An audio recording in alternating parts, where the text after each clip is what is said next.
Okay, I should be live. Um, this one's a special podcast. It shouldn't be any echoing.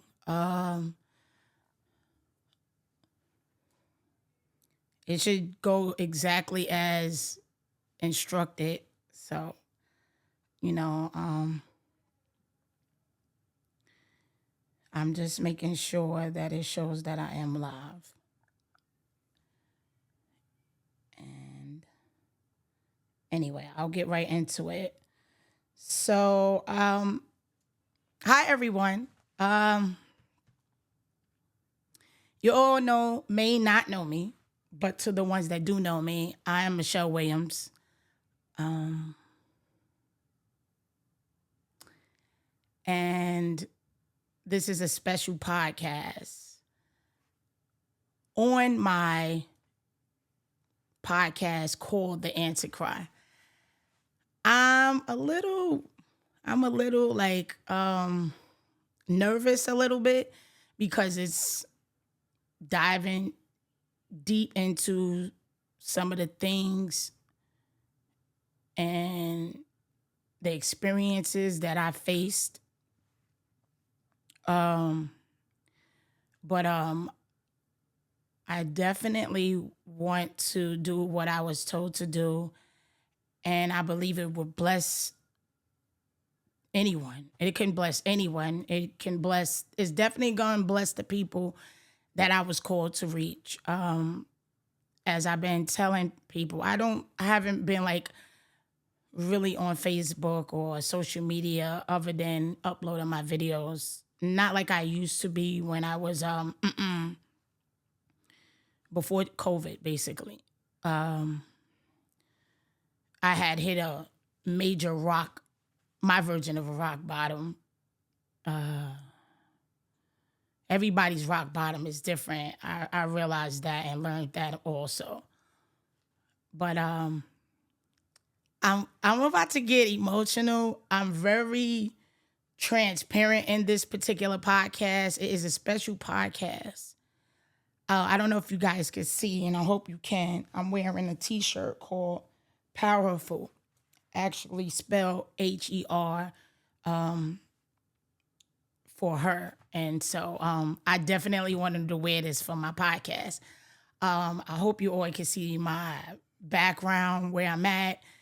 This is one of the places where I come and I connect with God so that I can feel his presence. Like I said, I'm going to be very transparent with this podcast. I'm just a little emotional right now. I didn't know how I would feel. I have to be authentic. I've always been authentic. But we're going to talk about me. We're going to talk about me. I'm not in a prideful way of wanting to talk about me, but we are definitely going to talk about me, my past, the things that brought me to where I'm at, and how it can help people. I was violated at a very young age, since I like even sometimes trying to recall the year or there's people that they can say, hey, on this date and that date and this time and that. No, it's a lot for me. It's a lot for me to be this vulnerable with you all, because I have been going through such a cleansing process and healing process that I know I was told to do this. I know that it's going to benefit people, but it's a little awkward. But I've been violated since I was a kid. And as I was telling everyone, or the ones that tuned in at that time, I was violated like maybe when I was like a teenager. As I was explaining, I was heading. This is where I would like to start, just for the record. it's a pivotal point for me. It's a turning process for me.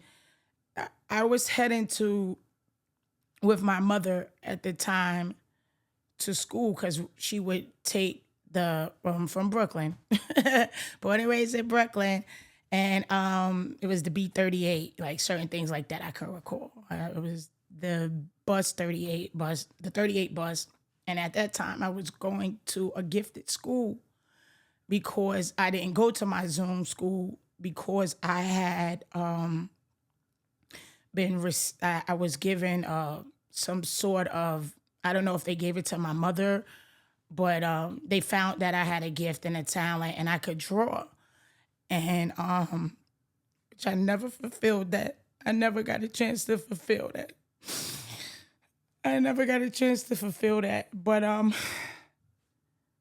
was heading on the bus with my mother, who was very strict because of her hurtings and the things she's been through. And that's another reason why this podcast has to be done, because hurt people. And on top of people hurting people, you also have things that were taught to us in such a way to don't talk about it.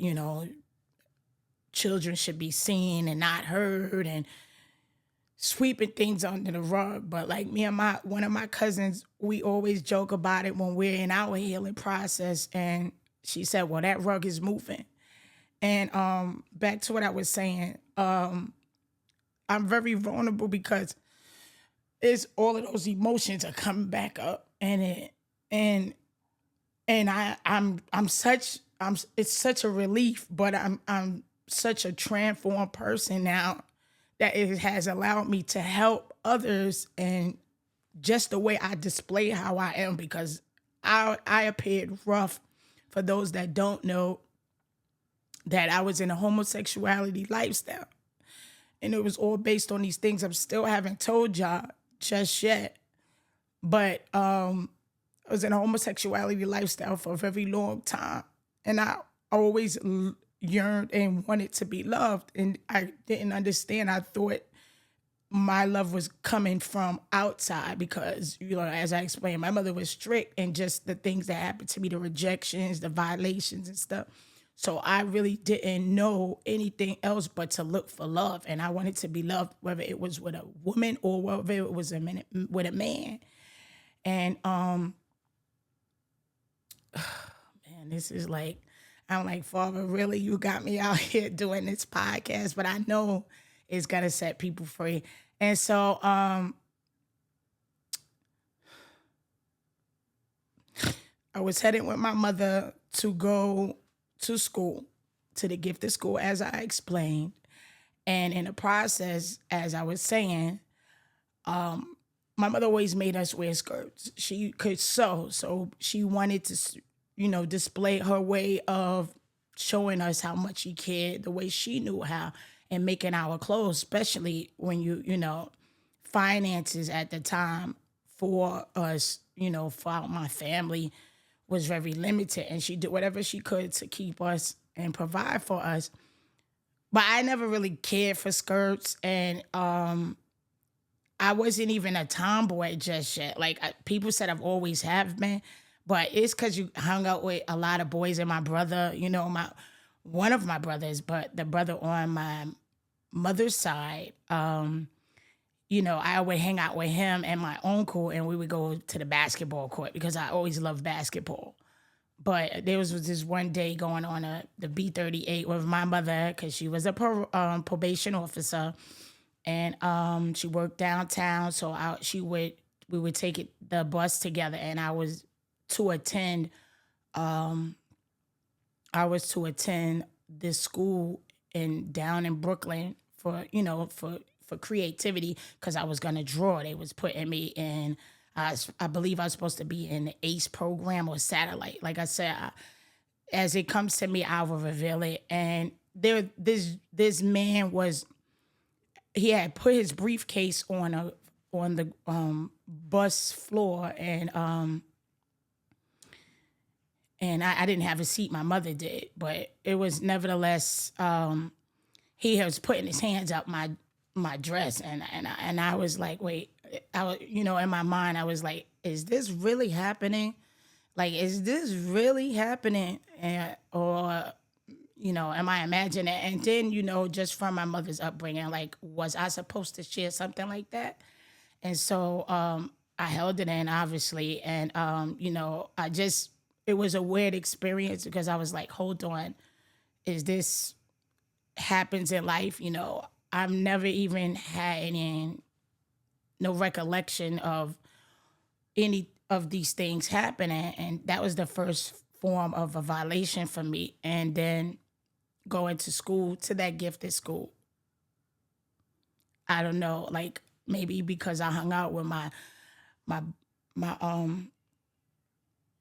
my brother and my uncle a lot because they were basketball fanatics and I loved basketball. I don't know, maybe it just it toughened me up, but it's still in that school, and just still being in that school and everything.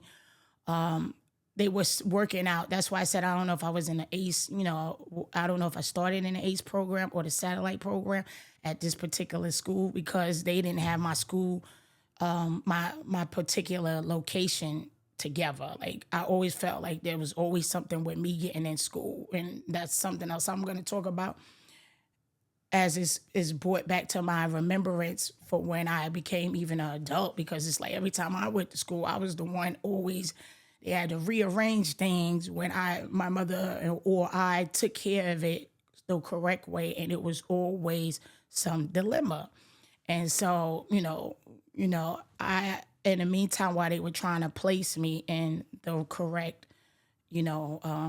particular program, I was getting involved with hanging out with teenagers. That's what you do, not knowing that the other people that I was hanging out was just as violated as I was. And oh God, please help me, Lord. And I started hanging out, doing what everybody else was doing. At that time, I wasn't into any drugs or anything at that time. I don't recall. Or even smoking. I think I just was hanging out, and they called it the hooky parties back in the days. And while I was hanging out in this particular time, it was a couple of the gentlemen. I call everybody gentlemen now, but they weren't gentlemen back then. It was a couple of males that were always sitting outside the school whenever me and the group of girls would leave school. And, when we were going home, and, I still into basketball, so I was like picking up the tomboyish thing around this time as a teenager. But nevertheless, like, my mother still had me wearing them skirts and things. But we were leaving. It was two females I always used to hang out with, preferably. And even back then, I played basketball in school. And it was this one day we were leaving, and as we were leaving, I could not never understand why these guys were always in front of the school, just hanging out in front of the school, because I knew the way my mother raised me, which was, very strict and, just stern. And so I tried not to get caught up in things. I still wanted to have fun like any other teenager. But this one particular day, and instead of me going straight home like I was supposed to go, I was influenced to go with, I would say, the two friends that I knew of. I don't believe, even though they happened to be going with the gentleman, I still felt that I was going because it was the two girls. And I always say that. And now it is coming to me. A lot of things are coming to me, because even when I shared this story back then with just people that I encountered, and like I believe it was just based on, hey, they wanted me to come and I hung out. And I would hang out. We left this particular day, and I had went with the two females. I just try to avoid people's names as much as possible. Um,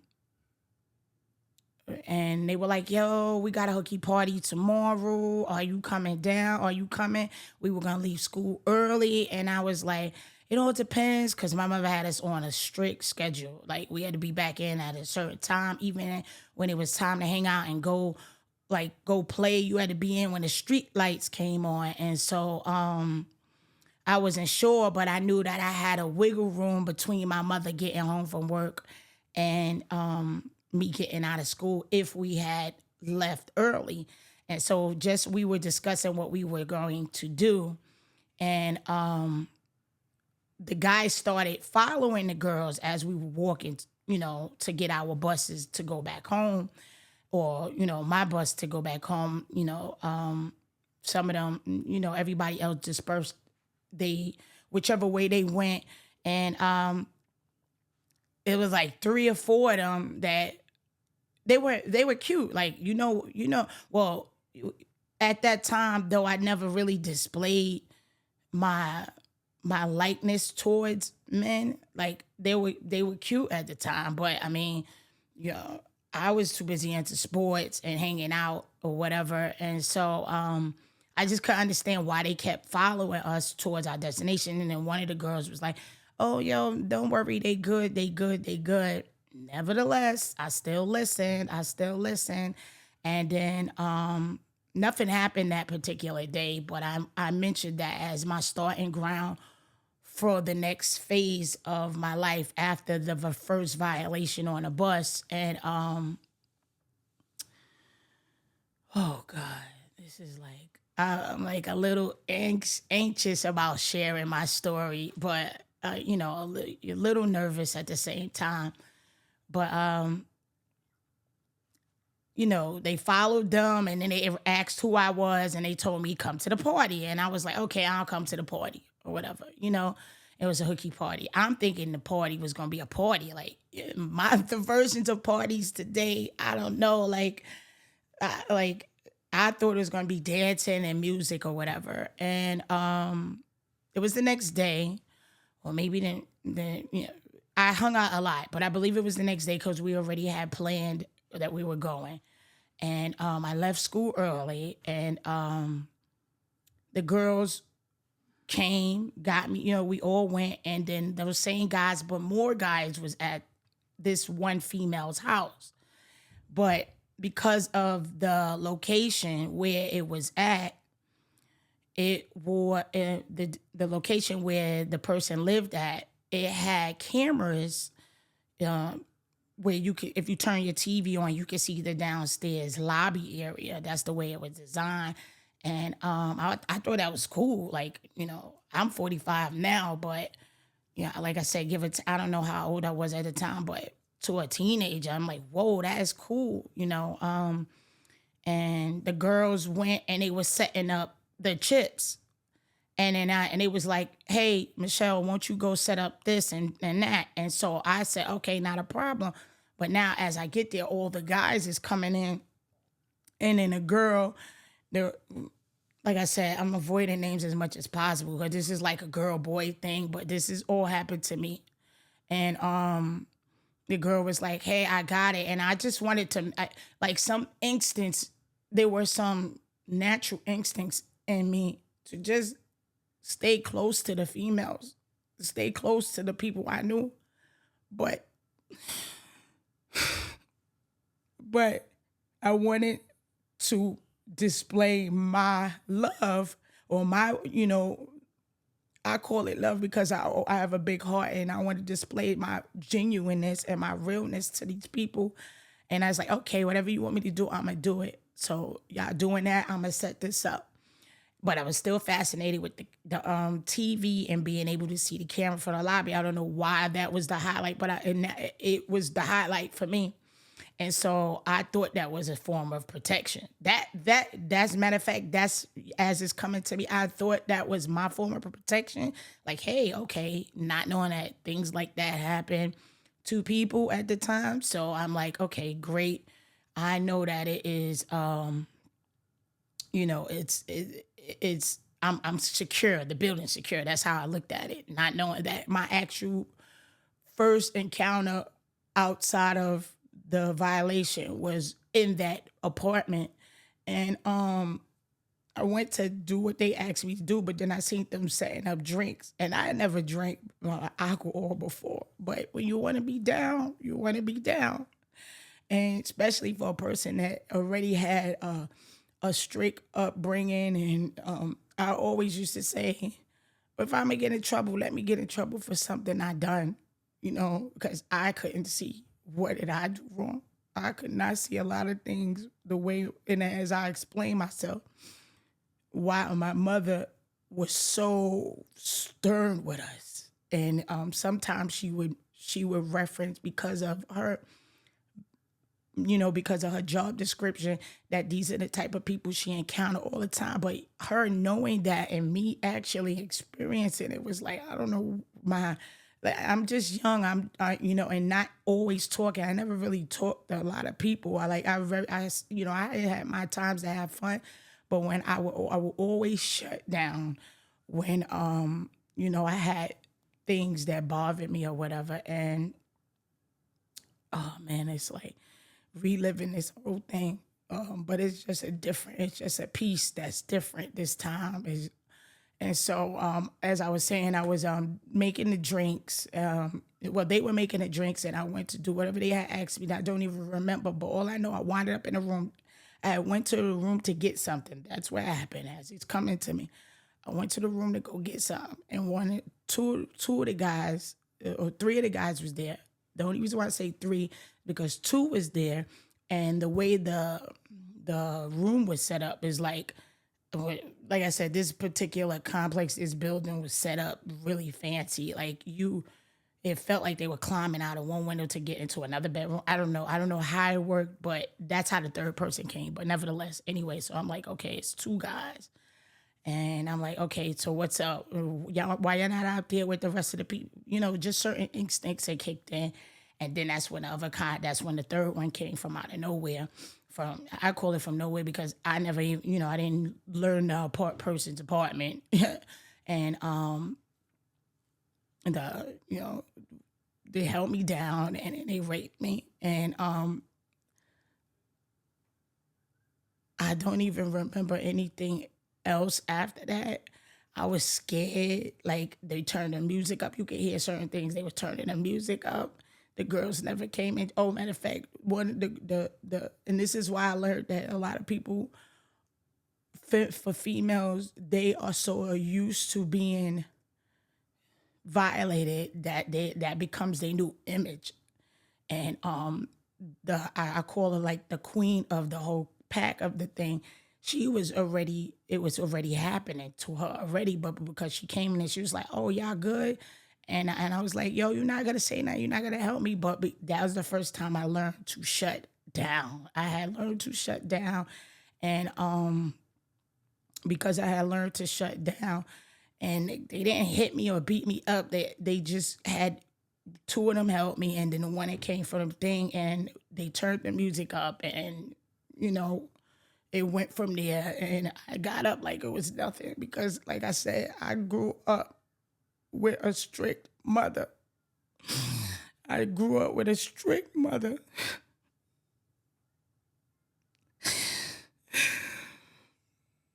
Trying to do things the right way my whole life, but trying to be a child and live at the same time. And that didn't even stop there, y'all. It didn't even stop there.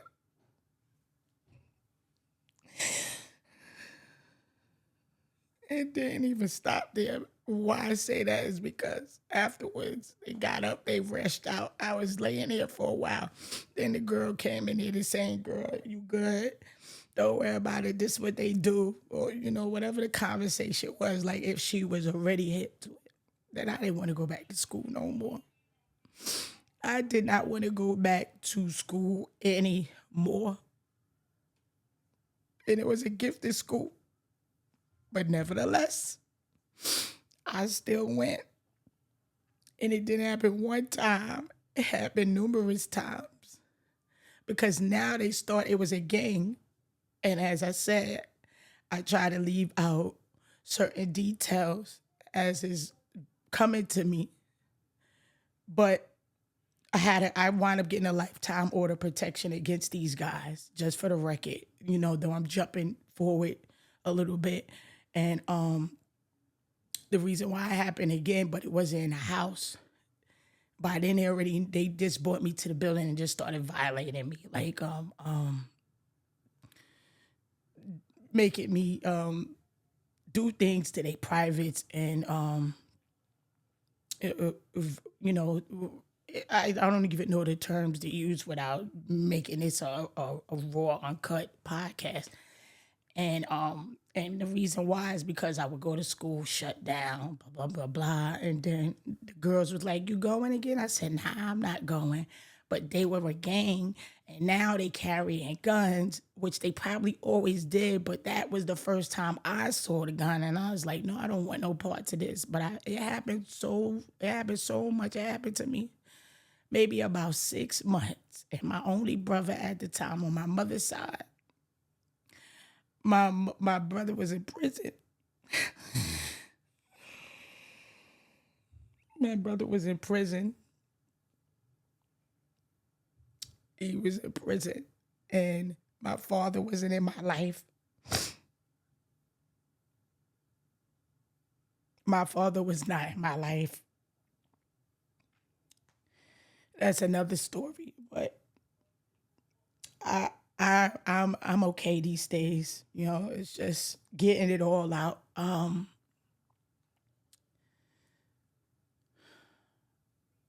help me. Help me get through this. Help me get through this. I'm doing the best I know how. And like I said, it was a gang. That was the one time I saw a gun there, and it just that's how I know God has always been with me, because some of the signs that we choose to ignore be sitting right in front of us, and that was a sign that I shouldn't even had no engagement with those type of people. But the gun wasn't revealed until later, but by then I already was violated twice now. From the bus experience, and then the first actual rape encounter.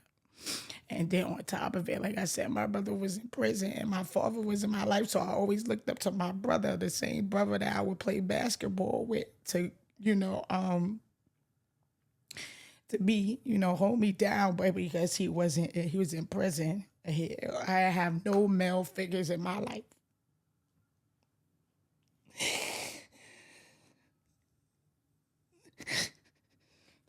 I had no male figures in my life. I didn't even know about God like I know about him now. I had no male figures in my life.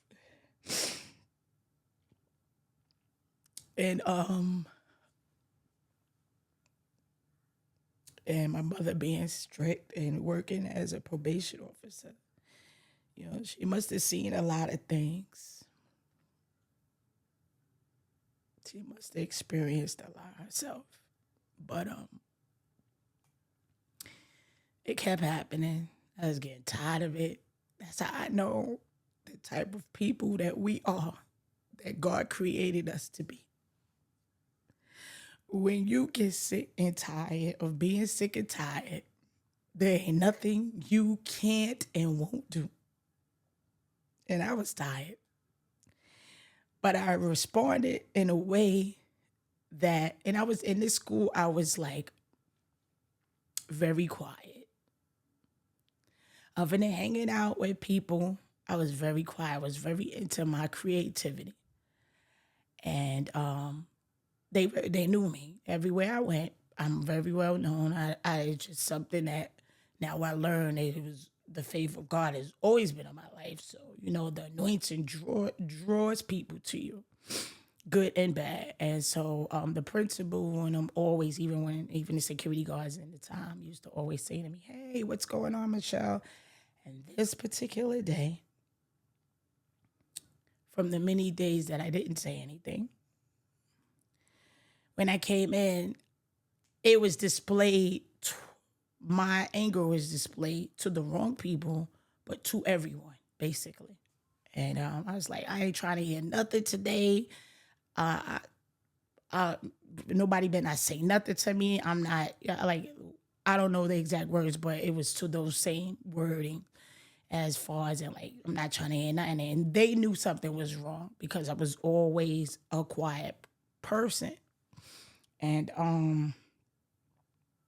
with that being said, they pulled me to the side. It's like, nah, there's something wrong with her. And, the principal called me in, and the principal learned that I was raped. And, I broke down because that's when you get sick and tired of being sick and tired. And so I broke down and started crying and telling them everything. And they was like, yeah, we have a problem with these groups of guys that come up all the time.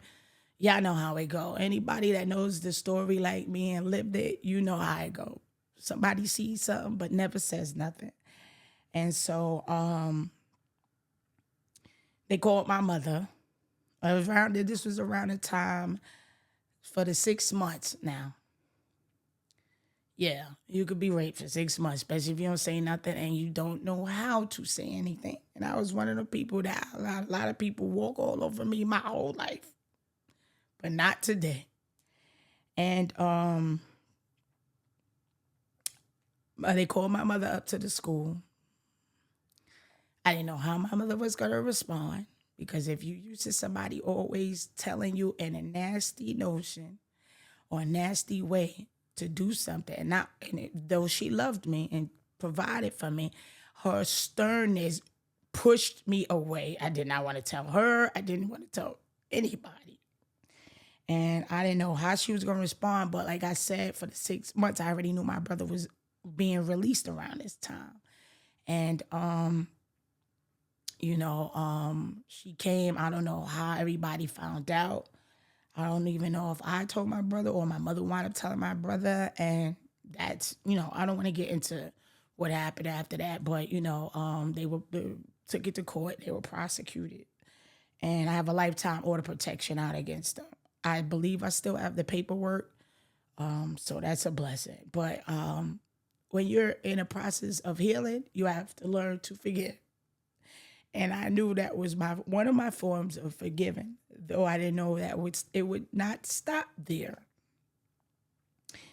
And I'll explain that because at a later time, I had ran into them, but by then I started looking like a man. So I didn't, the old me with the anger and the new way I was trying to be, though I was not created to be, I said, they don't even know this the same person they raped, and then they was under the influence of alcohol, and they was looking like they were broke down, and I could have, and my mental could have hit one of them upside of their head because they had a hangout spot that I was not aware.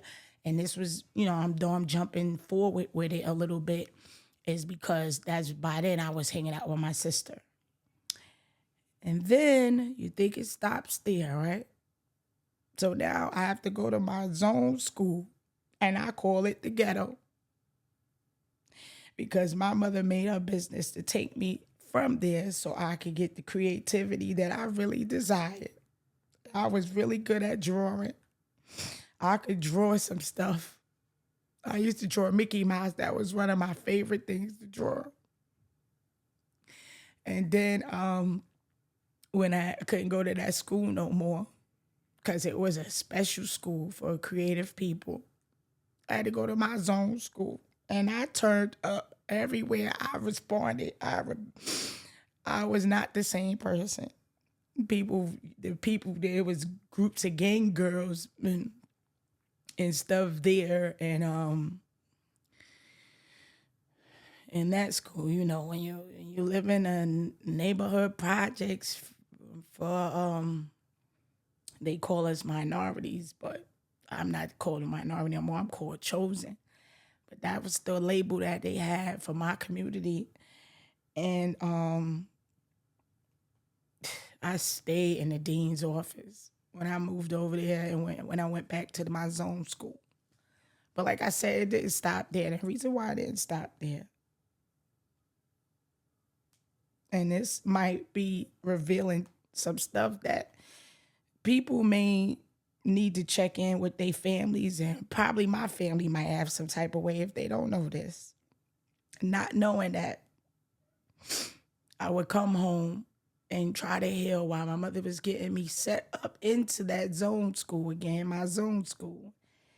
And I became very, I was so vulnerable. It was unbelievable that my uncle thought touched me, but I couldn't believe this was happening also. And it was one time I was laying in a bed and I was like, why is he coming to get me? But nevertheless, like I said, I'm just trying to give these pivotal points that change and altered a lot of things. And I thought I would be getting healing, and that didn't happen.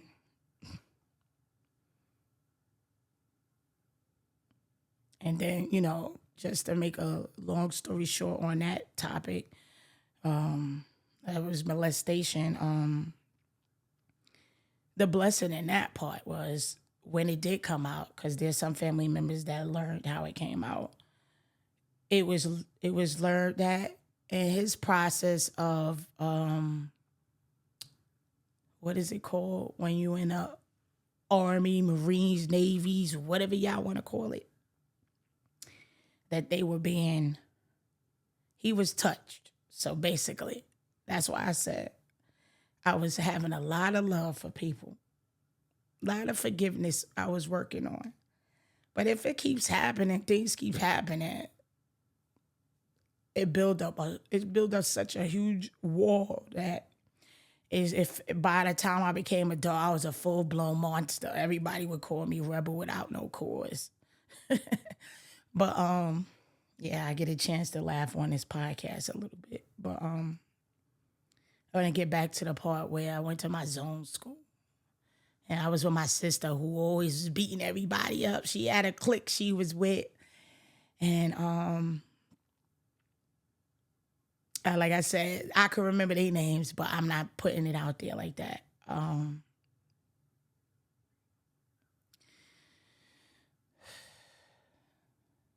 And so, just watching how my sister was responding to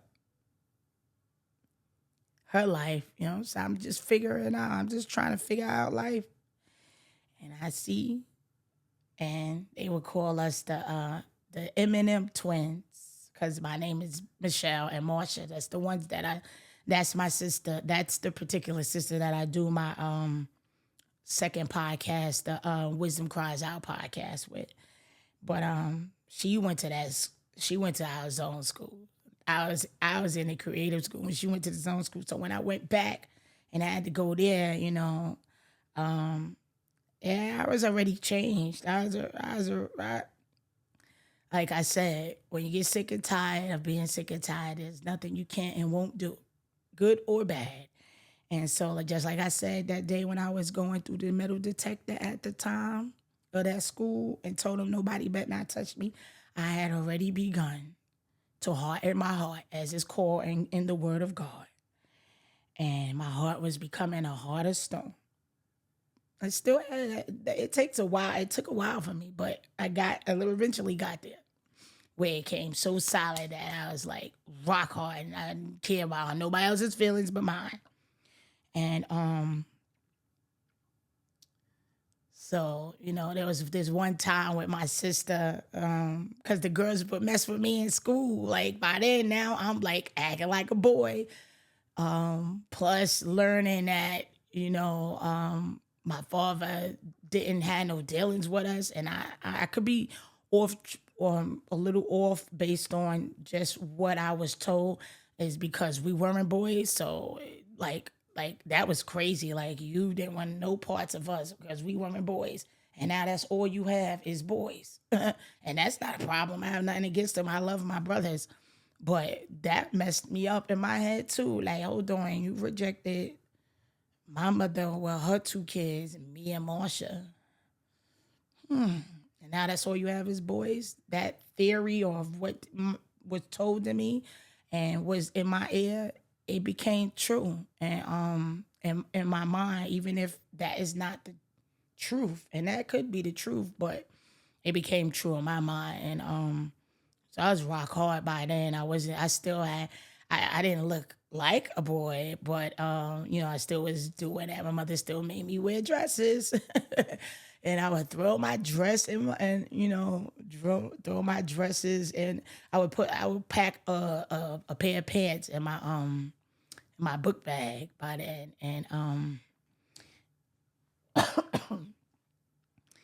And because I had become so rock solid, and they would dog me out, the girls in the school. Like, I guess they saw that I was too much like a tomboy. I used to do beats on the table, like very gifted in talent. Like, I never, remained persistent in those things because it was always a setback for me with something. And so I would have the whole lunchroom all roared up because I would be doing beats with a pencil, a pen, and my hand on the table. And oh man, like, just reliving my life is like, wow. Like, Shell, you went through all that. Yeah, your girl went through all that. As I was saying with my sister, so because those things, and they saw those tomboy traits, so it people believe those things are tomboy traits because most females were not doing that. So if I'm making beats and bebopping with my mouth, some people consider those tomboy traits. Maybe, now they may say I tap more into my masculinity side, whatever the case may be.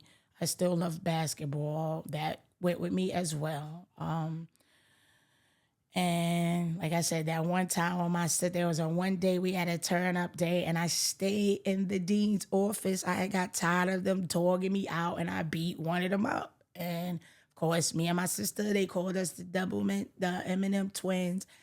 And we tag team, and it was like we were unstoppable in school, and they had to constantly call our mothers up to the school. But I knew most of that was because I got tired of being abused and taught people belittling me, like, because I had different creative sides than they did. And that I finished school. I actually graduated the dean's list. I didn't even know you could have that, but I graduated the dean's list. And I graduated the dean's list, and that was junior high school. Remember, I was in junior high school, and I couldn't go to my gifted junior high school. So I had to go to my zone junior high school. And I stayed there, and then I went to high school. Some of you guys may consider me like, what was wrong with me with the things that I say?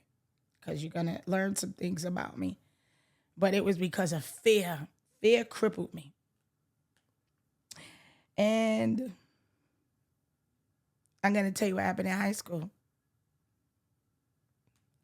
I'm over here playing my nails. Normally, I would be biting my nails, a part of being nervous. And Lord, please help me. Help me get through this podcast. Help me get through this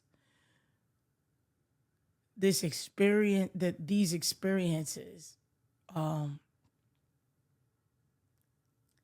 now I'm in high school. Just giving y'all some of the deep ends of me. Now I'm in high school, and I'm playing basketball. Like, literally, I was gifted, and I went to, there was 3 classes I went to. The only reason why I did not go this class the most in high school is because it was too early in the morning, I think 7 o'clock, and that was music. Music was my first class of the day, but music, gym, and lunch were my 3 favorite places to be. And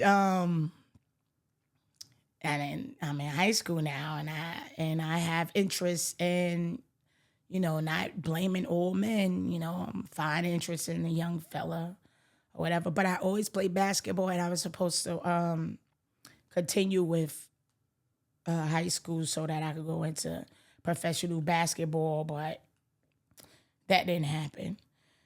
So I would cut now because it's already embedded in me. That's how I looked at it. It's already a part of me. I thought I learned my lesson. I thought, you know what? I wouldn't say I thought I learned my lesson. I believe that I thought that the lesson that I did learn was not to let nobody walk all over me. It didn't stop me that now I'm an adult and now I'm cutting because I feel I'm an adult. Let me be real. Because like I said, these feelings are just coming back to me. I pushed all this stuff so far down. It's unbelievable. But now I'm going to, and so I don't mind saying that this part, I used to go to George Westinghouse, downtown Brooklyn. And security knew me there too. Everywhere I went, I was like a celebrity without being a celebrity because I always spoke to people. And, my mother always used to say, you get more bees with honey than vinegar. So I would embrace that. And it was a part of me like, hey, hi, everybody, how you doing? And so the security knew me there too. And they also knew me for cutting because they always used to tell me come out of the lunchroom. So I was famous for being in the lunchroom doing the beatbox now because I already, already enrolled in it since junior high school. So I did it in there. And, I was like, me and a group of people was the life of the party then. And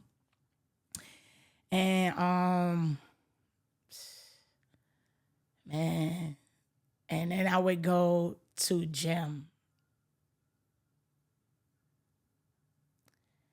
It's like every time I tell a part or I have to tell an emotional part, it makes me think, am I doing something right? Okay. Anyway, please bear with me. So hopefully all is well with this live because I have my own router. And now all of a sudden it's saying slow internet. But nevertheless, let me get back into it because there's a possibility that's just to throw me off. And then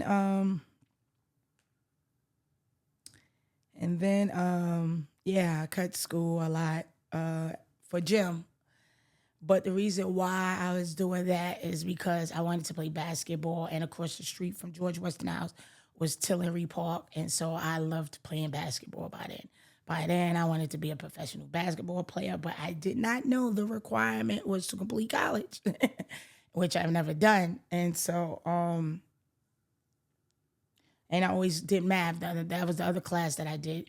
Was math is because I always looked at math as money, and I said it could also be just the way of the way I learned from experience. Because I always say, as my sister would say when we do our Wisdom Cries Out podcast, is I always used to say experience is the best teacher. But is it really? Like, why go through all of that to eventually learn to not do something, but still do something as you keep going?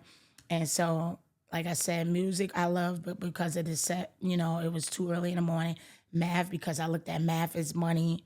And also the teacher was very comical. Like, never had a comical teacher that just would display himself a certain way. He looked like I can't think of the comedian that does a Cable Guy and all of those comedy movies, but I can't think of his name right now. But that's how my teacher was tall like him, and he just do comical things for you to enjoy math. And so it was this one time I was playing basketball, so that's how I got myself all wrapped up. That's how it said the Bible says the love of money is the root of all evil. It didn't say money is the root of all evil. The love of money is the root of all evil. And by then I had already picked up the love of money. And so I did not know that, other than me saying that math is money, was when I was in the gym, and that I enjoyed gym. So I don't know if I mentioned that: gym, math, music, and lunch. Those were the four. because gym was when you play basketball. I was in the gym, and the teacher back in it, I didn't have much money, but whatever I did have, I already spent it because if I'm playing basketball a lot, they had the vending machine, and I will always constantly get some beverages from the vending machine. Nothing is cheap, nothing is for free, nothing was ever given to me. So I was like, okay, my money's going. And it was this one time, yep, one time, the teacher, yeah, it was the teacher. The teacher asked me, come here, do you want something to drink? And so I'm thinking basketball, thinking nothing of it. Yeah, I want something to drink. I was getting ready to say the teacher's name. Yeah, so and so. And because it was two gym teachers, but this particular gym teacher said, come here. And so I was like, yeah, I want something to drink. And he took that. I don't have any money on me right now, which that would have been a great example. Back in the days, there was a game where you would take the or piece of paper, and you would have the person hold their fingers like a little open, and you would tell them try to catch the paper, and so the paper would fall, right? But because it was money, it was $100 bill, and I ain't thinking nothing of it. I was not thinking nothing of it. I was actually ready to rush back and go play basketball. It was not a problem, and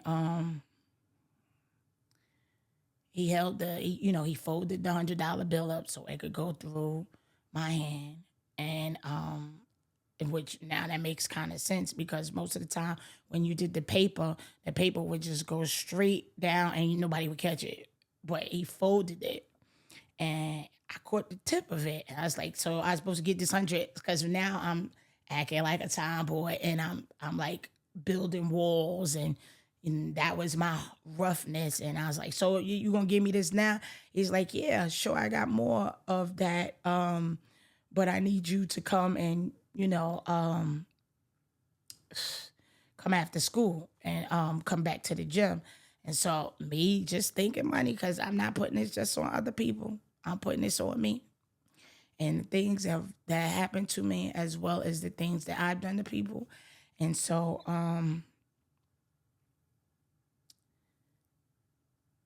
I came back and I was in for a surprise. Yep. All the time. You would think I learned my lesson. Sometimes we got to go through it until we get it, right? Right. And so the teacher had the nerve to tell me that I've been seeing you play basketball across the street at Tillery. So I'm like, what does that have to do with me being out, not on the premises at the gym, because that was one class I never cut. So I didn't understand what was the purpose of mentioning what you see me doing at the park. I thought that was a compliment at first because everybody, I wanted the accolades and all of that, like, because I could play. I really could play, dribble. I was more considered like a Harlem Globetrotter because the way I played, I would take the ball, slap it up under my shirt, slide it. I was like very, really into that stuff. And like I said, I consider everything that I done that was creativity. And so I thought that was the whole reason he referenced that. And he was like, no. But the way the gym offices were designed, they were not designed like most gym offices are. Well, maybe his gym office. Let's get correction. Maybe it was two gym offices, one for the other gym teacher as well as him. But his, and I'm going through it as it's coming to my thought. His was in more towards the locker rooms, which were in the back. But this particular time, it was dark. I don't know if it was because he had already begun to lock or close up that area. Like I said, I don't know how it worked back in the days, or who was supposed to take care of a school building, or was teachers supposed to take care of their own personal spot. And of course, he touched me, but because I was already being used to being touched, and this is for real people, because I have no reason to lie. By then, I had become what had happened to the girl that I had never told you guys. The end result were that I learned of the queen that had that whole rope game going on. promiscuous. He had touched me in the area of, though it was a violation, it actually did more. It enhanced me. And I was like, why did you just do that? But at the same time, I didn't run and jump. And I was thinking more of the money. And he was like, don't worry. It was very wrong of him, just for the record. But it was not mature of me to figure it all out or whatever the case may be. And what's crazy about it, because I want to stay on this part, but I also want to say he had the nerve to later on down the line to send a letter, and one of my sisters could vouch for this, to my house. He had been by then doing research, or maybe they already knew our where we lived at. I don't know how it worked back in the days with how they learned it, and he had her nerve to send a letter. Like, that's why I said some of the pivotal points are coming to me, which I'm not as angry as I used to be. But he had the nerve to send a letter in the mail because I had stopped seeing him. And yes, I did wind up seeing him after school every day. He would come at the basketball court. Though I love playing basketball, it became to me a business. I'm going to be honest, because I had no funds, but at the time I was already touched and violated, and it was already altering my mind how to think, because I was like, wait, hold on, is this right? Is this wrong? It's not working out. Like, listen, we have creative minds. Our minds God has given us.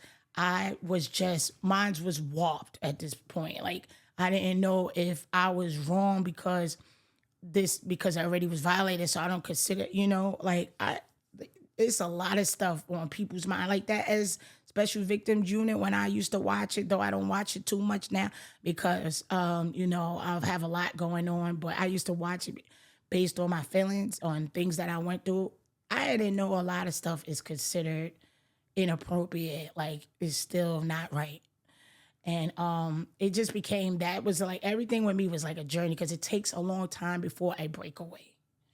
Like, and I was like, no, I don't want to do it. No, I don't want to do it. But now he coming to the basketball court, and if a lot of people would see, anybody that probably see in this video right now will probably say, yeah, no wonder why he keep coming up to the thing. And I was really into my basketball, but it's just a way he gave, like he ain't gonna stop moving. So, and then me in my second part of my brain is like, okay, I started to look at this like, all right, I don't like it, but I'm making money. That's how I looked at everything. Because if any teacher's giving a child or a teenager, well, I'm in high school now, and I graduated high school early, just for the record. But any teenager, the amount of money that I was getting, like I would get close to $200, $300, that in time, in my era, that's a lot for somebody. And I was like, okay, I had to find a way to ch- channel how I was feeling and the things I was experiencing, and that's what I did. But it was wrong in so many ways. Like, I didn't want to be with this guy like that. I always wanted to be loved by, which I never even told y'all about the guy that I had at the thing. I wound up beating him up because he was cheating on me, and then I went to prison. Like, I went through so much. Like, I'm keeping my focus on what happened, but it's a lot of stuff that just jumps out there. Like, maybe at a later time, if somebody was to ask me on one particular topic or one particular portion of this podcast on it, then I could just stay on that. But yeah, like, I was like emotionally, I didn't graduate from there. That's the correction. I did graduate high school, but not from there, because I wound up going to prison and beating up the boy, and they threw me out of school. They didn't throw me out of school for cutting school, but they threw me out of school for beating a boy up. But nevertheless, anyway, I just and when I got sick and tired of this guy and because he was messing up my flow by then. By then I had the braids on my hair, as y'all can see on some of my social media platform. I had the braids on my hair. They called me Cleo. Well, it's not Cleo back then, Queen Latifah, because I rapped. I do rap still, but they would say to me, yo, Queen, what's up? And then I was like, all right, okay, not a problem. I didn't see nothing wrong in it because I wasn't out there yet. But in my mind, I was like, okay, let's do this, And so I had the braids in my ear. And I used to always ask my neighbor in my old building can you braid my hair? Can you just put it to the back? Can you just put it to the back? And so still not out there just getting dogged out by everybody, put myself to be dogged as they call it. Some people would beg to differ that I put myself in those predicaments. But I was a child, and so I thought as a child. But now I'm an adult and I think like an adult. And so, and just for the record, you can be an adult and still think like a child because I still have more to tell you all. But just trying to put it in this 2-hour frame. And so yeah, I got tired of that. I was like, no, I want to play ball. And everybody like, yo, you ain't paying no attention. I love full court games. I had so many full court games that by now I would be sweating. The white would be on my face. Anybody that play basketball know that when you really out there playing basketball, your sweat turn into white all over your face. And now here go the teacher, and I'm like, so what do I do? And then, because remember, he already violated me from the very first time, and I was already previously violated before that. So I'm like, now, this is the way. This is the new way. This is how I looked at everything. And just the things he would make me do, but he made it seem like he was just into me. It was, I think, the one time when I thought that that it was going to be just us two. Because the way he made it seem like he was just only into me or whatever, not knowing that everything was secretive or whatever, though I went to many locations and stuff like that, was when I realized that, it started coming to me like, you don't love me, you're using me. That you're saying all of these things because you are a sick individual, and that you believe by saying it in a way, knowing that I'm looking for love, that was okay to do. And I went ballistics. I stopped. I shut down. Didn't tell the family, though you would think I have because of the rape, right? But no, I didn't do that. And I actually thought it was my fault, and I believe that's why I didn't say anything. And so when that letter came from the mail, I don't even think I got it. I think my sister got it because I was a child, and my older sisters would check the mail. And it was like, who's this so-and-so? And I was like, what's wrong with this guy? And I don't even know the end result of that, but that stopped. But then I had a little boyfriend that I had really liked, and I was really into him. And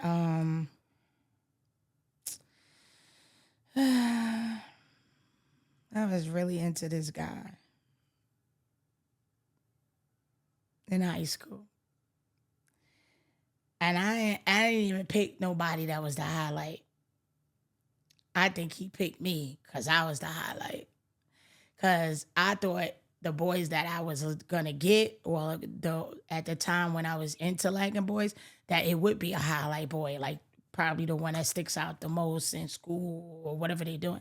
And this guy picked me, vice versa. And I thought he was just into me. Like I said, I really didn't believe.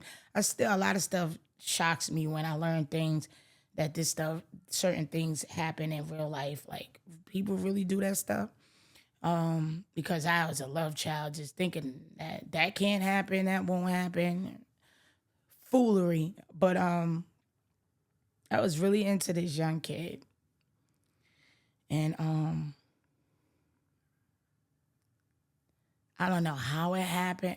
I mentioned his name. I had mentioned his name in a lunch cafeteria with two people that I was okay with. Not like, because by then I was like not really hanging with everybody. I had already shut down and just became like a social butterfly. Hey, hi, what's up? What's going on? Hey, moving on to the next person. And this one particular person was like, oh, you dating so-and-so that I'm dating? I was like, wait, hold on.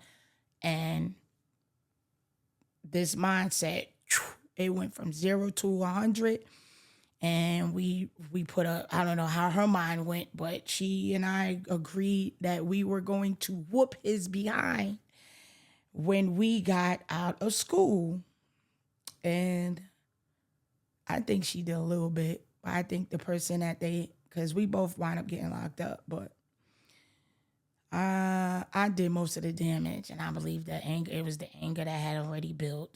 Just even if I tell you some of the things that happened to me as a child, at home, in home, just the upbringing, getting beat all the time, extension cords when you can't find the belt, or not using extension cord, realizing that that is something bad to do or use, and then you put me in the shower. You put me in the shower and tell me, get out and dry off, and then I'm still damp, and then you whooping me with a belt. Like, so I've been through a lot. Hello, I used to punch walls, and trying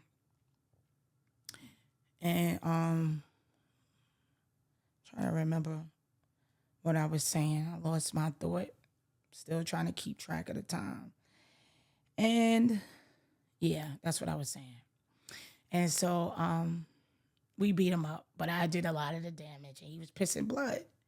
I don't know how I got out there. Of course, by then the school was probably the police was on the scene, because now I don't know how if they were always on the scene, but now near George Weston House, it's the police academy. The police department is over there. I don't know if it's always been there, and I just disregarded because I was always going to the park to play basketball. But yeah, I didn't even make it far home, and I got arrested, and I was crying. I was like, but I was crying in rage, like they weren't even trying to lock us up. They just wanted us to be young kids and like, what's wrong? What happened?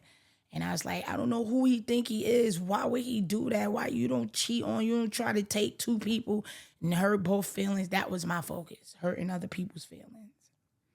And it's not as hurtful as I remember in the very beginnings, as you can see, because I'm getting healed the more I talk about this stuff, because I pushed it in the back of my head and swept it under the rug that we all talk about.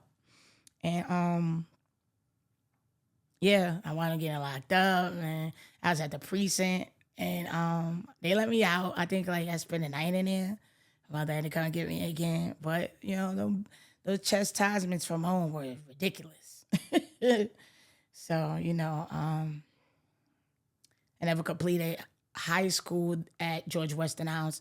I had to go to Lower East Side Prep, and I finished there. But I finished at Lower East Side Prep as on a men's varsity team, boys varsity team, whatever you want to call it, because it's high school. So, I was on the men's varsity team because I was really good at playing basketball, and so kudos to me. I actually had some sort of happiness happen out of a lot of this stuff, and yeah, these are just some of the things. So I never finished school. That was it. They didn't want me back at that school, and they probably did. I just never went back because I was afraid of what the result was. I believe they kicked me out, expelled me, or whatever, something to that. My family will be able to clean up some of these things, because I pushed everything to my past, and you know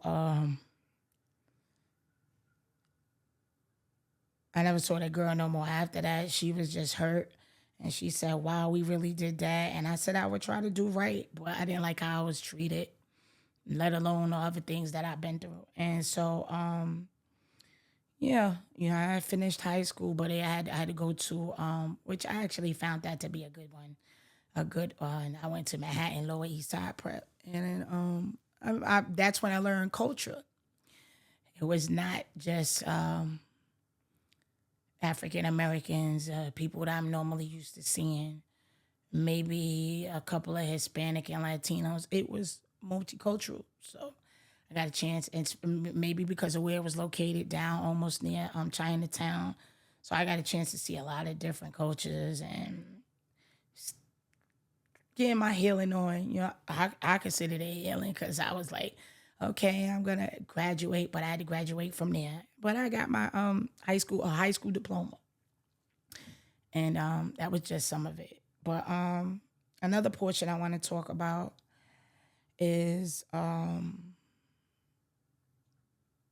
what led me to where I'm at now, with a lot of I never told people how I actually got into the homosexuality lifestyle. I just tell you what led up to it. But there's another when I'm a full adult. I say an adult because after 20, after the word teen, that's adult. I worked at his job. And yeah, girl, stay foolish, you know.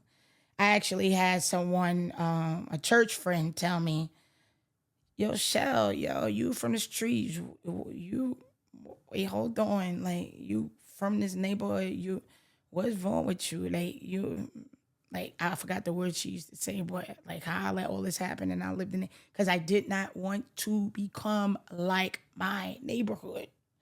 Though I had trauma there too. And I'm just if certain ones that's coming up that I believe should be pivotals.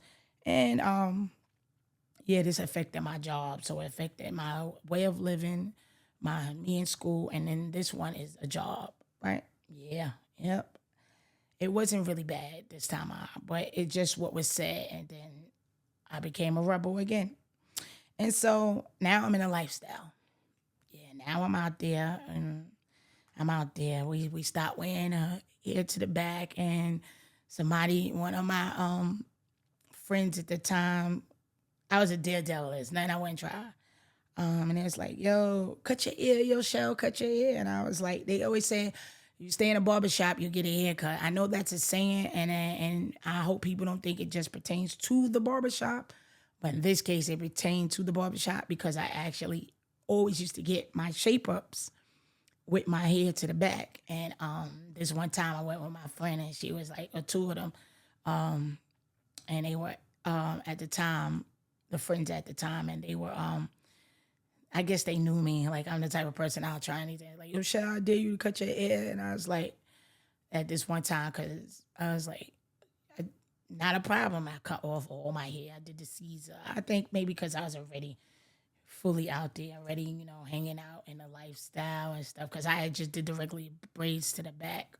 My mother was not happy with that. But what really took the cake with my mother throwing me out was because the one person that I dated, I brought to the house. I brought them to the house, but I wasn't going to be disrespectful at the house. I just fell asleep on them, and my mother went bananas. We were watching a movie, and my mother went ballistics. Get out, blah, blah, blah, blah. And I got tired of the abuse, too. When you get tired of mental abuse, physical abuse, like I said, when you get sick and tired of being sick and tired, there's nothing you can't and won't do. And so, with the job, I didn't forget it. I didn't forget you guys. And the job actually, I was dating this girl, and I was really into her. She had a sister. I was really into her because by then I was loving it. I was looking for somebody to love me, and if not, I would love somebody. And so whether it came from a man or a woman. And so I really had this girlfriend I was really into, and we actually worked at the same job. And like I said, I didn't even want to give the job. I don't want nobody. Like most people be like, "Oh, reveal all of that." No, I'm not in the business of hurting nobody no more. I'm in the business of me healing and them healing, and us healing because that's what this whole thing is about: forgiveness. And so, it wasn't bad, but it's just rude and like who does that? And I was too cool with the darn supervisors, too cool because now I'm living like a man, and so dapping the guys and yo, what's going on, and dapping the supervisors. And this one time I could not. I was really good at what I did. And I put my all in something, I did it. And I don't know if she was working that same day that I had to work, or she was meeting me at the job to meet up with me. And the supervisor had the nerve to pull me over to the side and say, "Yo, let's do a threesome with, her and I and him." And I said, "Nah, I don't get down like that." And because of that, because look, now I done became something. And because of that, he made my job description hard. And the pressure made me run away. I quit the job. It's a very great paying job that even to today, if I was to go back, because I tried and before COVID and before things got even worse for me, that they declined me because it's a lifetime that I could never go back. But if you tell what the people done, they still wouldn't believe it. You know what I'm saying? And me with the hanging out, because I want to now, and the drinking and going to the clubs with my people, I just was like, the heck with this job. I believe that one time I had told my sister, what do you think I should do? And she was like, and I have several sisters, but this particular, my oldest sister at the time, I don't know if I gave her details. I was just like, I can't take it no more. She was like, Cheryl, this is a good job for you or whatever. Well, you know, it's your decision, but I didn't tell her what happened. I'm like, I don't know why I don't tell people what happened. Like, because I guess they keep saying sweep it under the rug, but closed mouth don't get fed, right? And so that's really all that happened with that. But that showed me how people could be in the workforce. And then it didn't stop there. Yeah, that was crazy, right, y'all? Like, he made my job description even harder because I declined to have a threesome with him and my girlfriend. And yeah, anyway, so now the next part is another portion I want to say, which led me to where I'm at now today.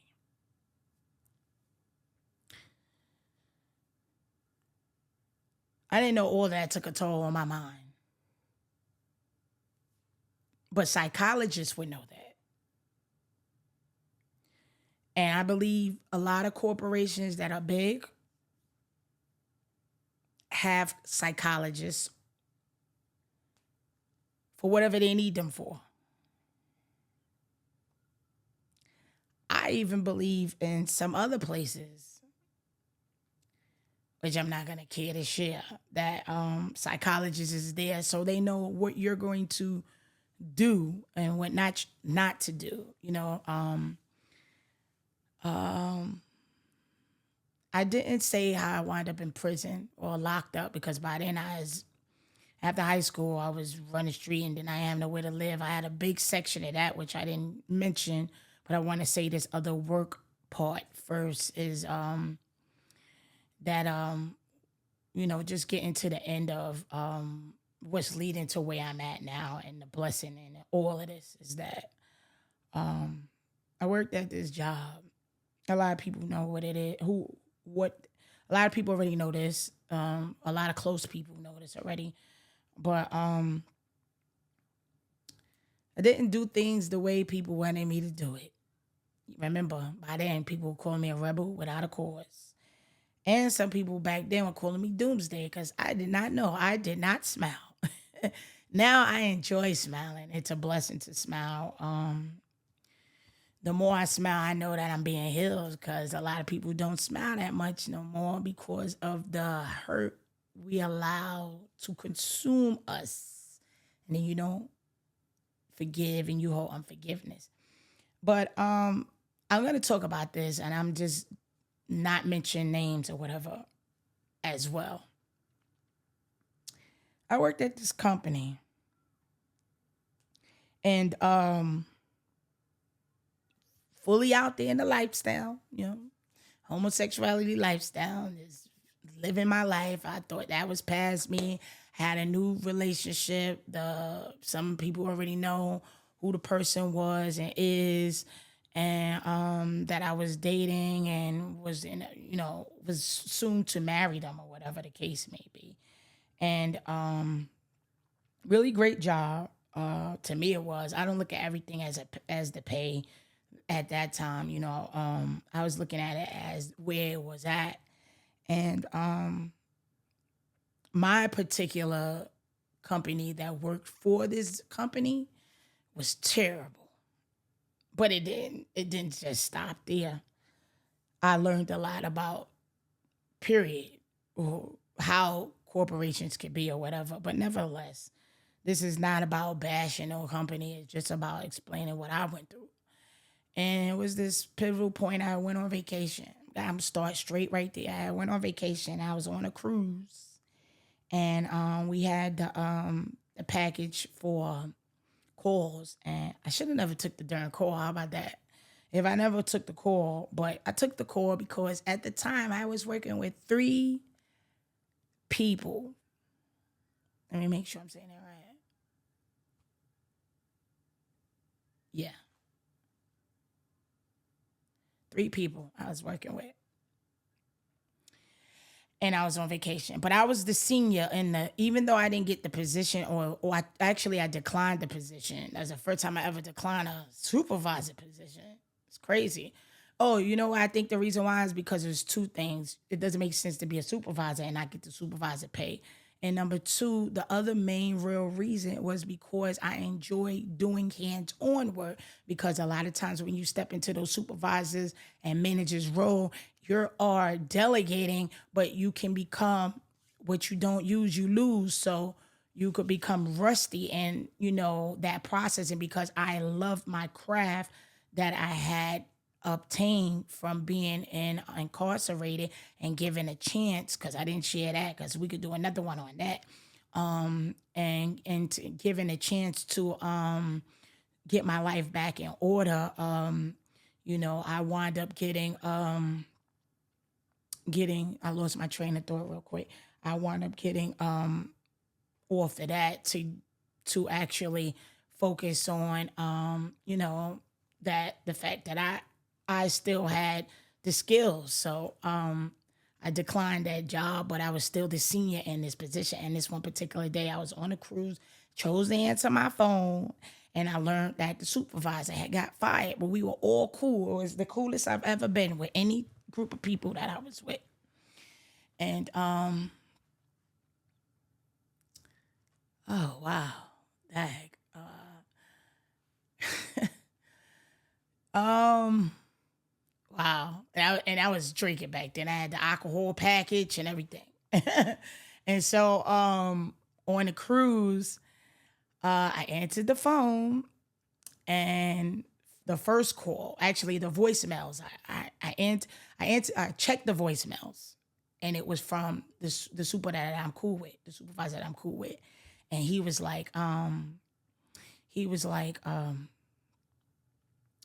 what did he say to me? He said, yo, they just let me go. And I was like, what? And from having an alcohol package and drinking the whole time on the cruise, I said, wait, hold on. Did you just say what, on my foul language back in the days? Did you just say what I think you said? And I knew, I knew it was what was leading up to it, because when you know things ain't right and you see it, those are those signs that we decline to pay attention to. And so I was like, I had a feeling. And he was like, yo, but I've been trying to call the guys and no one's answering their phone. And I was like, okay, I'm going to try. But before I try, I had checked all my voice messages from whoever and the other voice message. And now because I'm a protector, because that's how I took on the form of a protector. And because I didn't want those things to happen to me, and then from being, from the things that happened to me in my past, I picked up on the form of a protector. And so I reached out to our manager at the time, or whatever the case was. And I was like, well, what's going on? Like, yeah, like by then I was like, there's people that could tell you my mouth was so reckless. Even some family, by then I was uncontrollable, untamed. And I said, what's going on? What is the problem? And it was like, you know how corporate America talk. Unfortunately, we had to let so-and-so go. But this is where the catch-22 was there. This is the part that I did not like and learned that it was unethical. Is that they had the nerve to tell me on that call,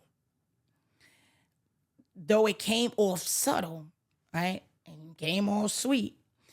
Unfortunately, we had to let so and so go, but would you leave, or would you? Basically, they needed me. Let's just keep it a buck, 100. They needed me because the other two were still new, and I was the senior. Remember, I turned down the supervisor position, and I still knew the ropes of the business. And because it's not like it was my particular unit. It's a big company, but my particular unit was stationed in a certain place. Nevertheless, or whatever. And I still was a little intoxicated, but I had to say what I had to say. And then I get back to you, hung up, and it's like, well, just let us know. I thought it was cool at first, even though I spoke with the guy that, like, that I'm still helping. It just shows who I am, that I could still help a company out. But boy, oh boy, did it leave a nasty taste in my mouth because I was calling them guys. Now, we on dock. We're docked and we at a port, and I'm calling the other guys. They not answering phone now. These young kids used to always answer their phone for me because I was into fashion. So like, though I am 45 and they probably at this time, I'm using my age now, but so if I'm 45 and they were probably like 28 or something like that, I say give or take 25, 28. To see me still into fashion, like to somebody at this time is like, yo, and you know how the young kids could be. I don't even know how the young kids are now. So I can imagine how they are now. But just based on the ones I had, to see that I still was into fashion and, still looking like a dude, dapping all the guys and whatever. And just checking time and things like that. And they weren't answering the phone. Like these kids were always answering their phone for me. And I didn't know what was going on. And so I was speaking to my ex which is now my ex, but speaking to her at the time, like, what do you think happened? And she couldn't even believe this had happened. And, knowing that those things were unethical, like they calling you, they even saying they had to let so-and-so go, just little things like that I shouldn't have been aware of that, they, of course they're going to tell me because they need somebody to hold that account. But nevertheless, it had left a nasty taste in my mouth that I came back, roared up in protector mode, and I wanted to know what was going on. Plus, we already had some speculations of things happening and what would take place anyway. And it changed my life, yo. Like, it took me to another level mentally, and them guys shut down. And if I don't know nothing else, especially now with me having a business, if I don't know nothing else, if it's I'm using 5 people. It could be a bigger company. If it's 5 people to do a task and one is not doing the task, that leaves those 4 to do 5 people task.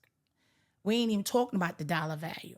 But now it was 4 of us, myself included. You got rid of the supervisor. So now it's myself included and the 2 young guys. And I'm the one that's a seasoned vet. It's like you pushed me into the position, knowing I was going to do it, right? And on top of it, they were becoming mentally impaired. Like they were on some, yo, I ain't doing nothing. They went to this was the phone era I was with.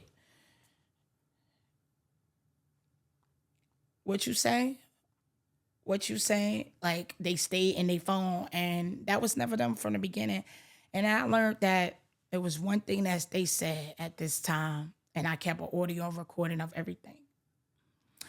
And because by then I'm learning technology, whatever, and learning how to cover myself. They call it CYA, but they say, yo, they threatened us. And I was like, nah, they ain't threatening them. Because remember, now I'm learning and being more alert that things really do happen in life. And they was like, they threatened us. They said, bow your head and do what you told or you next. And I'm like, who talks like that to somebody? That is corporation with a suit and tie on being street. That's how I took it. Nevertheless, them boys would not work no more. They did work because I would push them at the time. Like, yo, come on, yo, let's do it. It's a team thing. Not knowing I probably was taking on the characteristics of the way a lot of other people think when it come to they businesses and they teams, right? And it was like, yeah, I don't really feel like it. And I was like, that's why you ain't call me and say, yeah, they was up over us We could not use our phone for nothing. But if I didn't learn nothing from talking, doing all the talking that I do, so being a social butterfly, I had learned by then because I have been full blown into learning people and things about businesses. Is that you do not, you do not put a person from being your best employee to being your lower to ranking low employee unless, well, people were saying the boost of morale, which financially they're not getting their worth. You have them busting their behind and you're not paying them, or something happened. In my case, it was them boys. Them boys were really good at what they did. Like it helped my job out. It helped me to be more of a senior tech, right? And they wouldn't do nothing. They wasn't trying to do no work. And then just learning the social butterfly, with me being a social butterfly, learning a lot of stuff. And that's when I learned the CYA, you cover yourself. I learned a lot, from just talking to people because nobody want to share nothing. Everything is sweeping under the rug. So I could probably have still been learning these things. I never experienced it. But nobody never told me HR is not for us. I had to learn that. I had to learn that HR was not for us because I thought by sharing my feelings, my own personal feelings, hoping that sharing just a tad bit of what it's done to them or whatever took place while I was on vacation, that they would be professionals and not do what I'm about to say. And like I said, I don't put nobody's name out there, but this is my story. This is my life. I lived it and I have the recordings to prove it.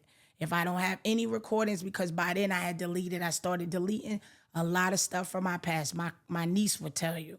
By then she would hear some of the recordings, and then those were the times that because I had piled up recordings of just things that happened to me, I started to delete with her. And that's some of my healing then too. So, and they had the nerve to tell me, you had a meeting, we're going to make a meeting with you and all this bull crap. Because I was like, why does everything have to be in a meeting form if I'm telling y'all verbally or emailing y'all that I have a thing that I want to discuss? And I'm only going to say these two things that was said and was recorded. And this is how I learned HR is not for us. I did not know that HR is mainly to protect the company. There's a possibility there's probably better companies out there, but when I was working for people, the HR company I worked for, they were more for the company. And they had the nerve to and I said, I don't know what's going on here. It's only 3 of us now. But whatever took place while I was on vacation, these young boys ain't trying to do the work no more. And they were told, bow their heads and do what you're told. That's a form of a threat.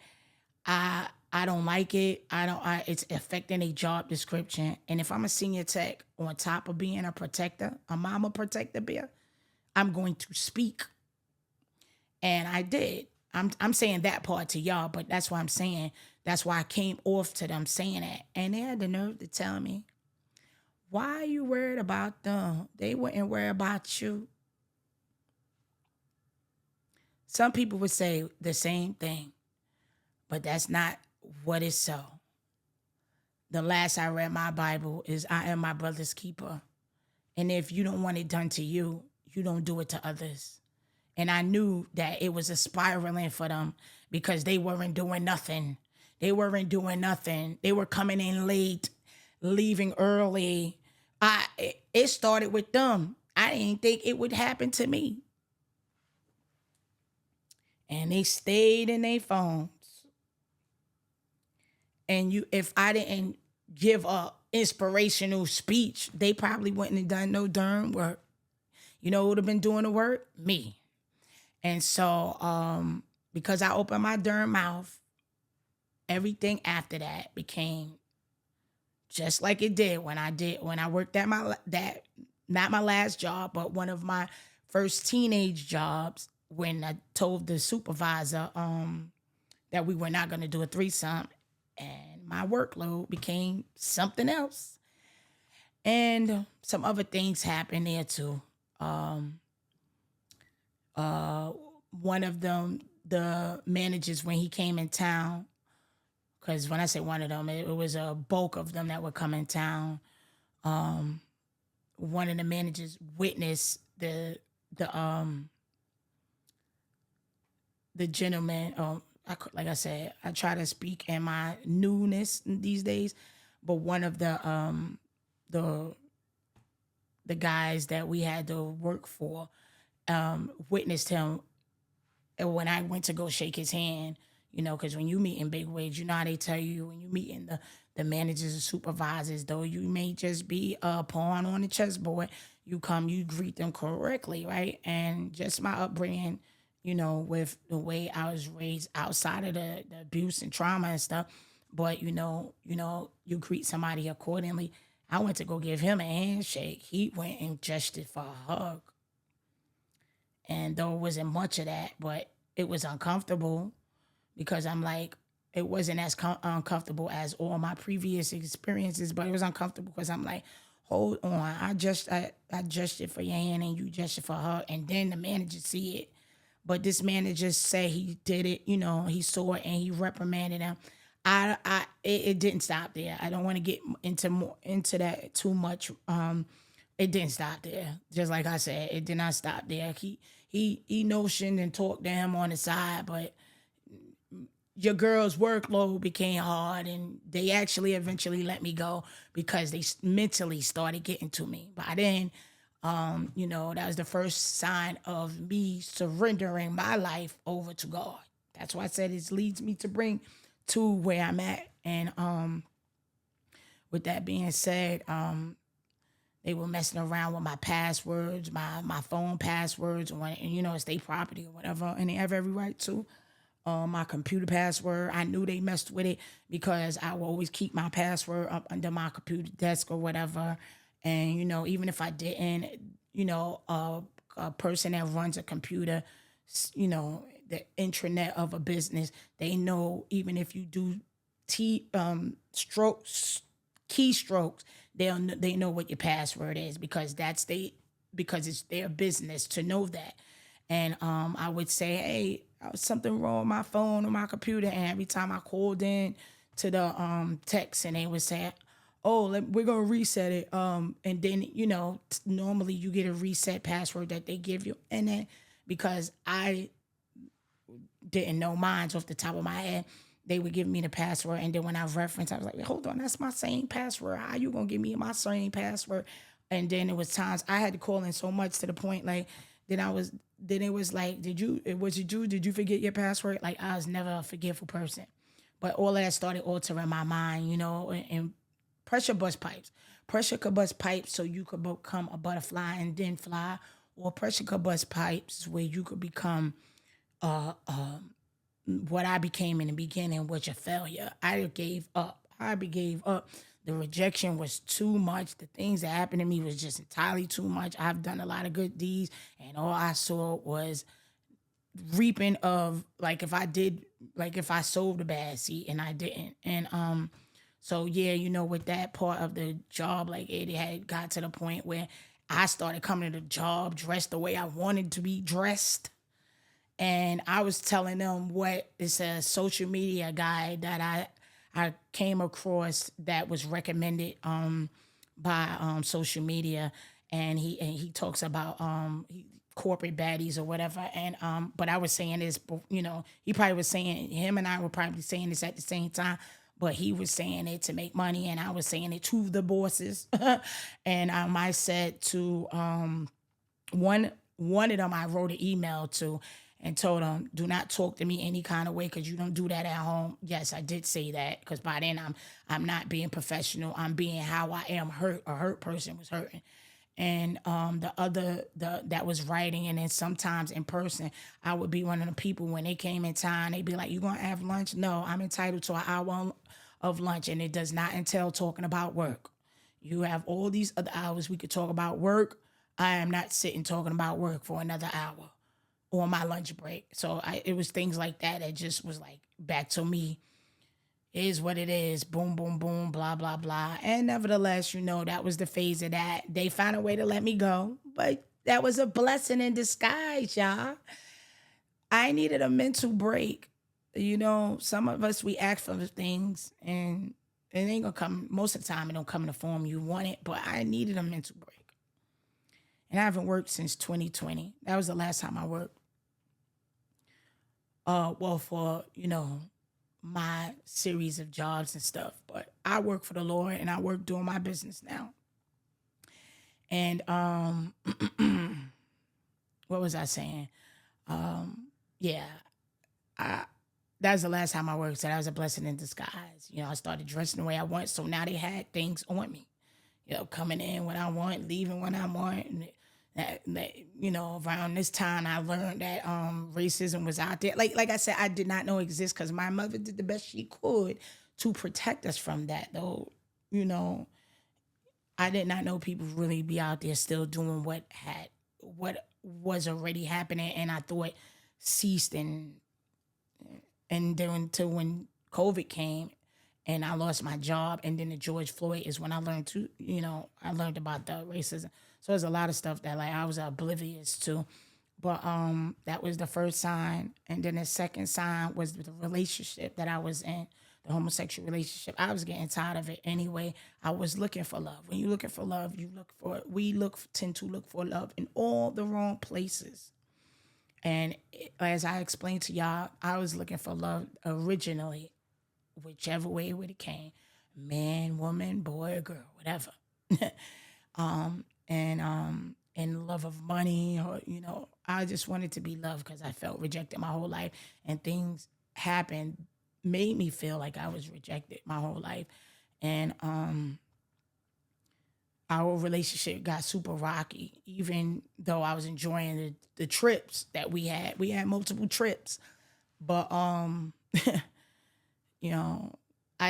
felt a little antagonization sometimes because I didn't voice my concern, and even then when I did, I got shut down because the person I was dating or was in a relationship with was older than I was, and so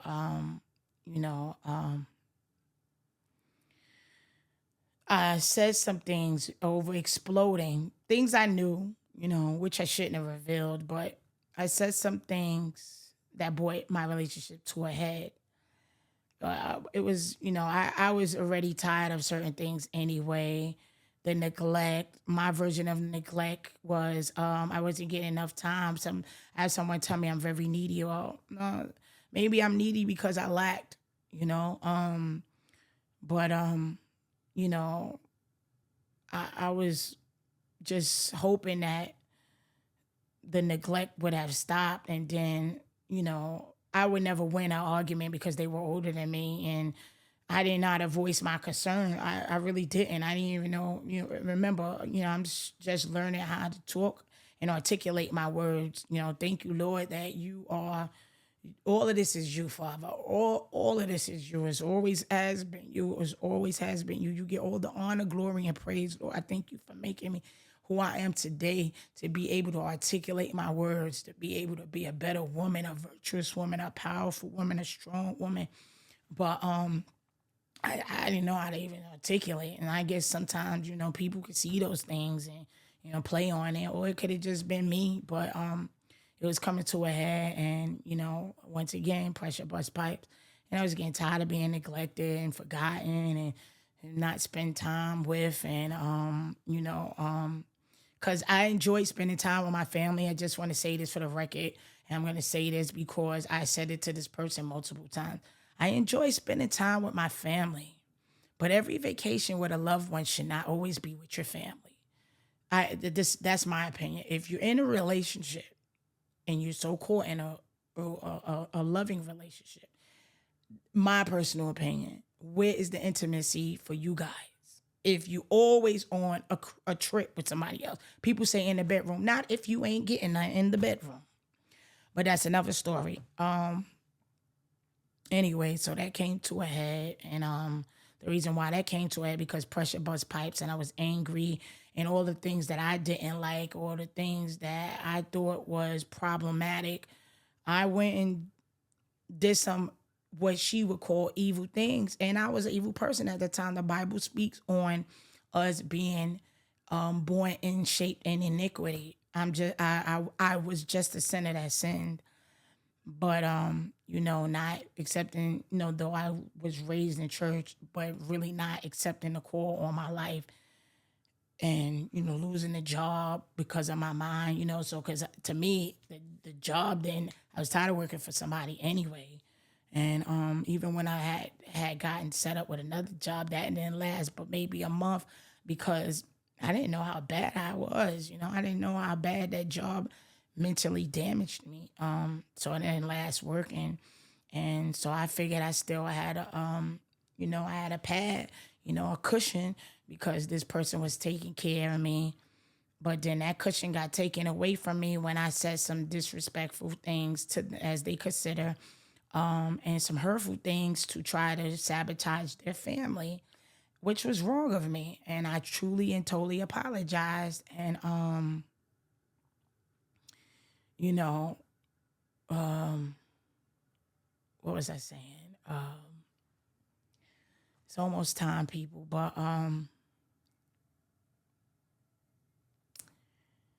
they were fed up. They had gotten to the point where even though we had our little mix-ups and fallouts and things, I thought love is unconditional. We all have a form of love, but God's love is the unconditional love. That's agape love. That means if I don't do right by you, you still love me. If I do right by you, you still love me. And they had me evicted. Yep. I thought they were playing. They wrote a letter. They had the finances to get a lawyer. And now I don't have a job, a relationship. And I was wrong. And, even when I speak with my family and my cousins, and preferably my cousins and, one of my siblings, I realized the things that I done wrong too. So I'm not sitting here professing that I was great. I just said it. We all shaped in iniquity. But in my the pressure bust my pipes, and I responded differently. Other people respond proactively. I didn't. And I couldn't believe they was having me evicted knowing I didn't have a job. And I didn't take it serious. Because I thought they loved me no matter what, even if I did wrong, even the times I had the physical abuse towards them. I was very physically abusive towards them.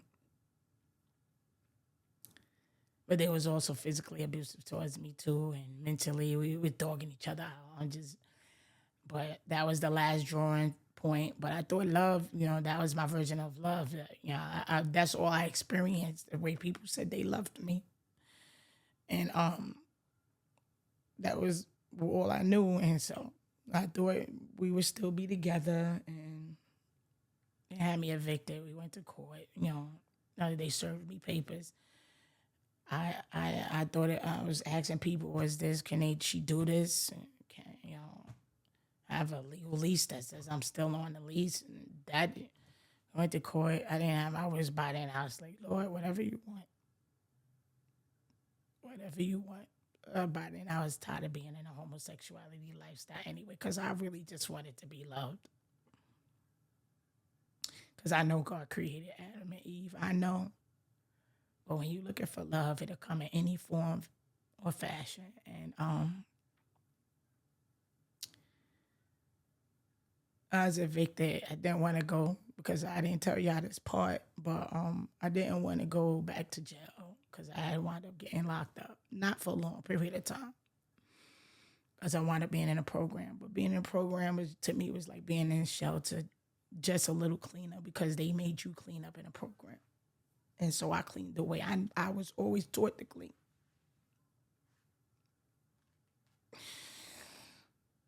I didn't have nowhere to live. And I didn't want to go back home because my last place at home from being on the run so much was because my mother didn't want to be part of it with me because of the lifestyle. Though she still tried to show love and embrace this whole homosexuality lifestyle, but I didn't want to go back there. I didn't want to go to a shelter because I know shelters is just as nasty. You could be in any neighborhood. I don't know. People, it's like prison. You got to look over yourself. Now I have no tough skin, but now I do. Loving tough skin. Um, I don't know the scripture off the top of my head. I know some of it. Most people know it. Love is patient, kind. People miss out the part that love suffers long. That should be, as I told my sister and my cousin the other day, that scripture should have started with love is long suffering. That's one of the fruits of the spirit. Love suffers long. And I do love them. I still love the people that hurt me, but not the same way because we all fall short of God's glory. But I took that step, whatever strength I had left in me, because I still didn't want to leave. I didn't want to leave. I had a feeling that I could probably be able to get over and don't have to leave them and leave the apartment. But I was tired. It wasn't working out anyway, so I got up, took what I had. I left a lot of stuff. I see on TV people go through taking everything, taking the court. I took some of the basic necessities, just my footwear, the things, my clothing, some things I kept anyway. I had still have my little nasty streaks of certain things, but I left most stuff like I felt I should have took like it since it was bought for me. I left TVs or I left all of that, and I went and stayed with my mother. I cried out to God. I cried out to God, Lord, please help me. Please, Lord, please help me. And he answered. And with that, I'm gonna end it right there. That's the reason. That's one of the many reasons. As if you guys ever heard the Anti-Cry podcast, that is one of the many cries. He finally answered. I know people beg to differ, don't like to hear about from God because God left them, and where's God when you need him? Wow, all of this stuff. But when you pick up that Bible and you learn that you've done some things too, you will see life totally different.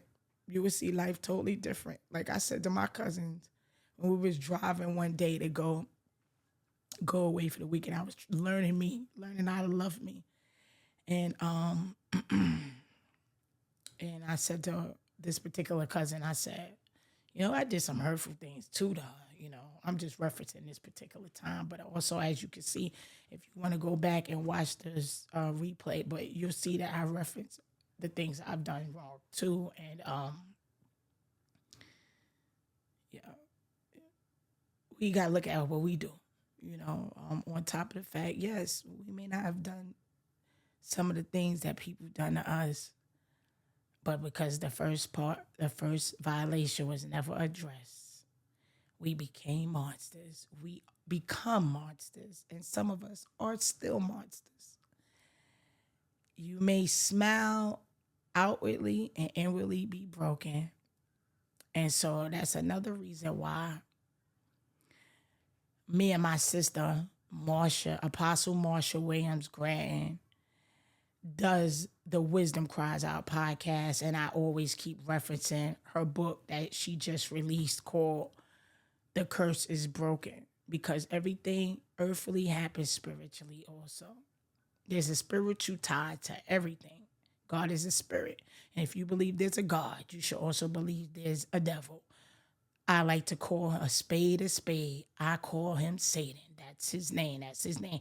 When he was kicked from heaven, he was not no longer called Lucifer. He was called Satan.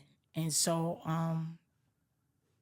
I just wanted to say that, like, I'm not out here saying I'm better than anybody. I'm just sharing my story because there's a message that gotta be heard, and somebody heard it. Somebody heard it. These celebrities, yeah, I believe that stuff happened. But once you condition to doing something, you condition to doing something. But healing starts now. So with that, I am going to say I thank God for saving me. I thank God for saving me. I thank God because without any of that, like I said, I just was looking for love and I thought I would find it elsewhere. I know who I am. I know who He created me to be. And for, I was created a female, born as a female.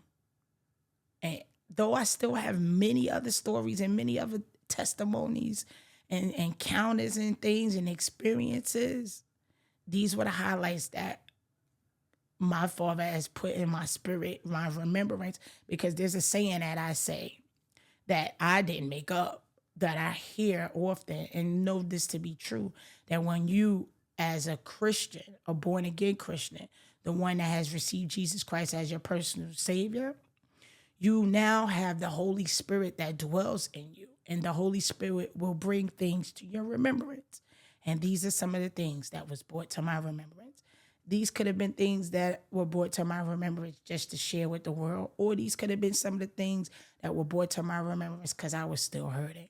But I feel such a relief. I feel such a relief. I don't have the nervousness, the jitters, the anxiety. I didn't know how it was going to come out. At this point, I'm just glad that I'm in too deep. I am so connected with the Father. Like, we have to get in touch with who we really are and what we done and what we experienced that have made us, because we have the ability to be better people or not to be better people. You know, most of the times my encounters with some of my family and people, my loved ones, I say, you know, just like that, family and loved ones, I'm voicing how I feel these days. It may come more a little sloppy in a text message or in my engagement when I talk to people, but I cannot no longer keep my mouth shut. That's a step and a process for me that I have moved on to the next level, that I can at least share and now to the world the things that I've been through, because a closed mouth will never get fed. Y'all take care. Have a good one. This was Michelle's Williams, the Answered Cry special episode, special podcast, episode number 4.